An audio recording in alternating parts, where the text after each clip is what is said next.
కడప జిల్లా కాశీనాయన మండలం కాశిరెడ్డి నాయన జ్యోతి క్షేత్రంలోని కొన్ని భవనాలను అటవీశాఖ అధికారులు కూల్చివేశారు.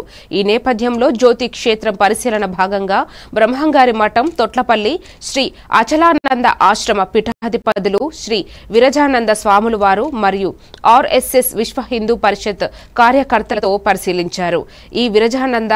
శ్రీ విరజానంద స్వామీజీ మాట్లాడుతూ రాష్ట్ర వ్యాప్తంగా శిథిలావస్థలో ఉన్న ఎన్నో దేవాలయాలను ప్రాణ ప్రతిష్ఠ చేసి వేలాది మందికి నిత్యం అన్నదానాన్ని అందించే విధంగా ఏర్పాట్లు చేసిన కాశిరెడ్డి నాయన క్షేత్రం ఈ విధంగా శిథిలావస్థ స్థితికి చేరుకునే విధంగా రావడం దురదృష్టకరం అని ఆయన అన్నారు. గ్రామాల నుండి ప్రతి ఇంటి నుండి కాశిరెడ్డి నాయన భక్తులు అందరూ ఫిబ్రవరి 7వ తేదీ శుక్రవారం ఉదయం 10 గంటలకి కాశిరెడ్డి నాయన జ్యోతి క్షేత్రానికి చేరుకోవాలని భక్తులకు ఆయన పిలుపునిచ్చారు. అన్నదాత అనేక ఆలయాల జీర్ణోద్ధరకుడైనటువంటి కాశీనాయన క్షేత్రంలో మనం ఈ రోజు ఉన్నాం. ఈ క్షేత్ర పరిరక్షణలో భాగంగా మనం అందరం కూడా ఈ రోజు సమావేశమయ్యాము.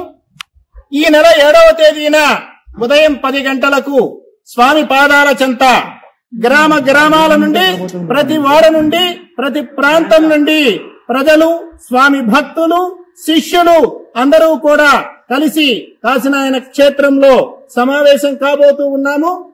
ఈ ఆలయ పరిరక్షణ కోసం, ఈ క్షేత్ర పరిరక్షణ కోసం తదుపరి మనం చేయవలసినటువంటి కార్యాచరణ గురించి అందరం కలిసి ఆలోచన చేద్దాం. అందరము కలిసి నడుద్దాం.